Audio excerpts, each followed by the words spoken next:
say. Because it's just normal, you know. We're just having chika-chika. Ay, small. Hi guys, kumusta man mo? I'm here to interview my mom. Gabiin na good. Sorry ma'am, last minute na good ako, ani. Yeah. I love. What's new? Actually, nga ni grade si Jam. Last minute permente. But anyway, this time, I used to do interview, but now, I will be the one to be interviewed by my daughter. Okay? Yes. Okay, let's start. Sige, pagbigyan, guys. Okay. Okay. So, anong chika-chika? Go. So, question number 1. Sino ang naka-influensya sa iyo upang maging mabuting tao? Char. So, in English, charot. Si ma'am. Okay, sino ba? Sino naka-influensya sa akin para magiging mabuting tao? Well, those people surrounds you. How they treat you, if they are very kind to me, and then, I am also kind to them. You know what? Hanggang sa may makikita kong taong like nangangailangan at nagpupursige sa buhay, that really inspires me. Okay. It's like, I saw them, surviving even in the little way they can. So, it's like, nakaka-inspire na they do for living. Why not? We are going to do our effort also.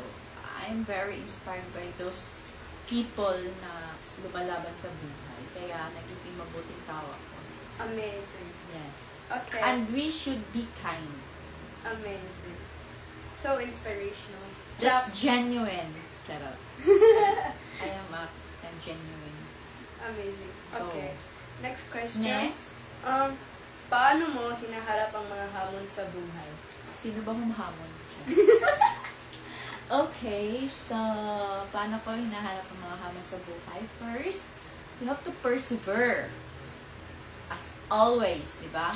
As always, I'm telling you, if you have perseverance, yung porsigido ka na maabot ang gusto mong abutin sa buhay. Maraming bagay, maraming paraan para mo maabot yun. And then, of course, hindi mo yan maaabot kung walang prayers. Amen. Yes, you have to pray for that. Ask guidance to the Lord so that He will allow you to reach your goals. So, prayer and perseverance. That works. That's all? Yes. Okay. The last question.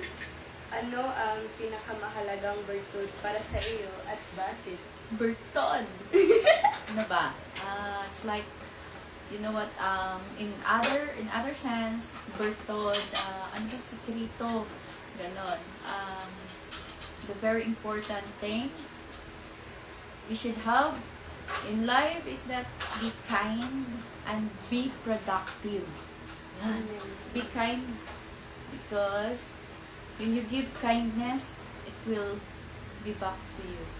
Be given to you, actually. So, pag maging mabuti kang tao,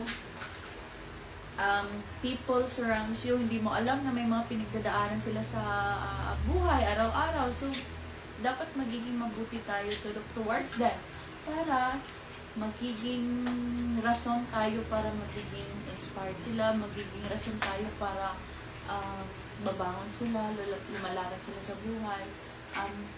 In just a simple smile and say hi to them, we can brighten their day and to be productive the whole day. Diba? That's number 1, to be kind. And another one is to be productive. Kailangan, gusto ko maging produktibo tayo. So, in our life, we need to be productive in a sense na to our family, to our child, to our community, to our people, to the people na nakadepende sa'yo. So, you have to be productive in a sense na may patutunguhan lahat ng mga ginagawa natin. We have that very objective kung bakit tayo nag-aaral, bakit tayo nagiging mabuti, bakit tayo gumagawa ng mga bagay-bagay, para saan ba tayo, para saan ba itong mga bagay-bagay. So, again, we need to be kind, And that's a, that's a given thing na kailangan lang magiging mabuti tao tayo. Always. And be productive naman, di ba? Okay, so that's it. Wala na ba? Okay. I'm good. That's all. Thank you, Mama. So like that. Bye-bye, guys.